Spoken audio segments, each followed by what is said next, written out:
بسم اللہ الرحمن الرحیم۔ بھارتی جارحیت کے مقابلے میں پاکستان نے جوابی کارروائی شروع کر دی ہے۔ اس موقع پہ تمام لوگوں کو چند باتوں کا اہتمام کرنا چاہیے۔ سب سے پہلی بات یہ کہ اس آپریشن کا، اس جواب کا جو نام رکھا گیا ہے بنیان مرصوص، یہ بہت ہی مبارک نام ہے اور قرآن مجید کی اس آیت سے لیا گیا ہے، ان اللہ یحب الذین یقاتلون فی سبیلہ صفا کانہم بنیان مرصوص۔ اللہ تعالیٰ ان لوگوں سے محبت کرتے ہیں جو اللہ کے راستے میں سیسا پلائی ہوئی دیوار کی طرح لڑتے ہیں۔ تو اس نام سے ہی ہمیں ایک پیغام دیا گیا ہے کہ ہمیں متحد ہو کر اس پوری جنگ کو لڑنا ہے، اور یہ جنگ انڈیا کے لیے جنگ ہوگی، ہمارے لیے جہاد ہے اور یہ غزوۃ الہند ہے۔ اس لیے ہمیں بہت زیادہ اس کو عبادت کے طور پر، اپنی ذمہ داری کے طور پر اس کو انجام دینا ہے۔ اللہ تعالیٰ ہمیں کامیابی نصیب فرمائے۔ نمبر 2، قرآن مجید میں اللہ تعالیٰ فرماتے ہیں اذا لقیتم فئۃ فاثبتوا واذکروا اللہ کثیرا لعلکم تفلحون۔ جب تمہاری دشمن سے مدبھیڑ ہو جائے تو ثابت قدم رہو، ڈٹ جاؤ اور اللہ کا ذکر کثرت سے کرو۔ تو اس موقع پہ جتنے بھی ہماری مجاہد افواج ہیں، فوجی حضرات ہیں یا جتنے بھی لوگ ہیں، سب ذکر اللہ کا اہتمام کریں، اور ذکر اللہ کے اہتمام سے دل مضبوط ہوتا ہے، اللہ تعالیٰ کی نصرت آتی ہے، دعائیں قبول ہوتی ہیں اور دشمن پہ اللہ تعالیٰ فتح عطا فرماتے ہیں۔ ذکر اللہ میں سب سے زیادہ لا الہ الا اللہ کثرت سے پڑھنا چاہیے۔ لا الہ الا اللہ 1,24,000 انبیاء علیہ السلام پہ یہ وہی نازل ہوئی، اور یہ ایک ایسا ذکر ہے جو اللہ تعالیٰ کو سب سے زیادہ محبوب اور پسند ہے، افضل الذکر بھی ہے اور احب الکلام عند اللہ بھی ہے، اللہ تعالیٰ کو بہت زیادہ محبوب بھی ہے، اور یہ افضل الحسنات بھی ہے۔ تو لا الہ الا اللہ کثرت سے پڑھیں۔ حدیث شریف میں آتا ہے کہ آپ نے ارشاد فرمایا جددوا ایمانکم، اپنے ایمان کی تجدید کیا کرو۔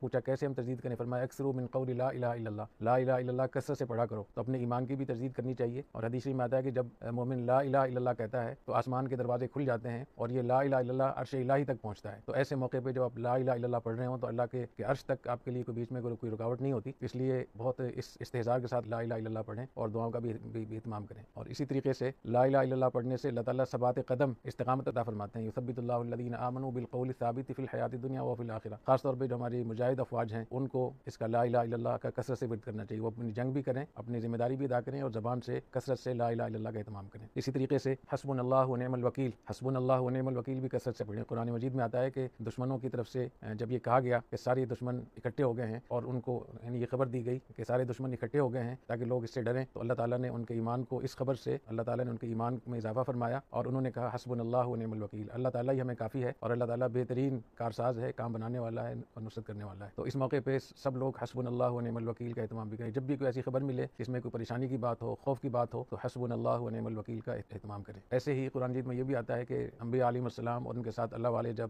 اللہ کے راستے میں جہاد اور قتال کرتے تھے تو ان کی زبان پر مسلسل یہ دعا رہتی تھی، ربنا اغفر لنا ذنوبنا واسرافنا فی امرنا وثبت اقدامنا وانصرنا علی القوم الکافرین۔ یا اللہ ہمارے گناہوں کو معاف فرما اور اس معاملے میں جو ہم سے زیادتی ہو گئی ہے اس کو بھی معاف فرما، اور یا اللہ ہمیں استقامت عطا فرما اور ہمیں کفار پر نصرت اور مدد فرما۔ تو ان دعاؤں کا بھی اہتمام کرنا چاہیے۔ ایسے ہی لا الہ الا انت سبحانک انی کنت من الظالمین، مشکل وقت میں اس دعا کا اہتمام کرنا چاہیے۔ حضرت یونس علیہ السلام نے یہ دعا مانگی تھی مچھلی کے پیٹ میں، تو اللہ نے یہ دعا قبول فرمائی۔ تو اس لیے تمام جتنے ہمارے افواج ہیں، مجاہدین ہیں، جتنے ہمارے پاکستانی ہیں، سب اس دعا کا اہتمام کریں، لا الہ الا انت سبحانک انی کنت من الظالمین۔ اور قرآن میں اللہ تعالیٰ فرماتے ہیں وکذالک ننجی المؤمنین، ہم اسی طرح مومنین کو، اہل ایمان کو نجات عطا فرماتے ہیں۔ تو ہم سب کو لا الہ الا انت سبحانک انی کنت من الظالمین کا اہتمام کرنا چاہیے، اور مدارس والے اس کا اہتمام کریں کہ 1,25,000 مرتبہ ہر مدرسے میں لا الہ الا انت سبحانک انی کنت من الظالمین آیت کریمہ کہتے ہیں اس کا ختم کروا لیں، اور ایک تسبیح تو ہر شخص کو اس کا اہتمام کرنا چاہیے، پڑھنا چاہیے۔ ایسے ہی سبحان اللہ وبحمدہ، اس کے بھی حدیث شریف میں بہت بڑی فضیلت ہے، اس سے دل مضبوط ہوتا ہے اور دل کے اندر کوئی پریشانی ہوتی ہے، خوف ہوتا ہے، وہ بھی اللہ تعالیٰ نکالتے ہیں اس سے۔ تو سبحان اللہ وبحمدہ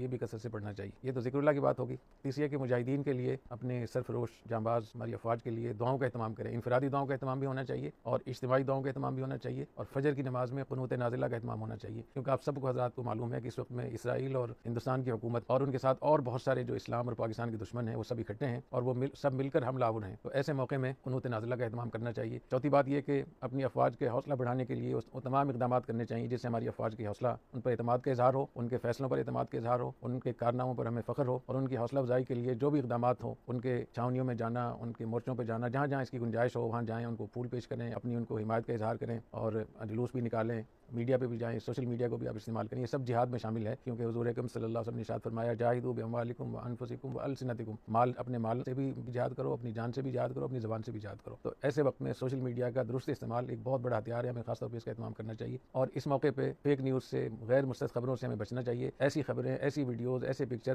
جس سے ریاست پاکستان کو، افواج پاکستان کو، نظریہ پاکستان کو، پاکستان کے عوام کو، پاکستان کی سوسائٹی کو نقصان ہو سکتا ہو، ایسی خبروں سے، ایسی ویڈیوز وغیرہ سے ہمیں بچنا چاہیے، اور اللہ تعالیٰ پر مکمل ہمیں اعتماد اور اللہ تعالیٰ کی نصرت پر ہمیں اعتماد ہونا چاہیے، اللہ پر توکل ہونا چاہیے، اللہ سے امید رکھنی چاہیے، اور ایسے موقع پہ مایوسی پھیلانا اور منفی باتیں پھیلانا اور پرانے اختلافات کو اٹھا کر لوگوں میں مایوسی پیدا کرنا، خلفشار پیدا کرنا، یہ منافقین کا طرز ہے، اس سے ہمیں بہت بچنا چاہیے۔ مجھے اللہ تعالیٰ کی رحمت سے بہت امید ہے کہ ہماری بہادر افواج اس جنگ کو اپنے عوام اور اللہ تعالیٰ کی مدد کے ساتھ اس کو جیتیں گے، اور انشاءاللہ پاکستان اس میں سرخرو ہوگا۔ سبحانک اللہم و بحمدک، اشہد ان لا الہ الا انت، استغفرک و اتوب الیک۔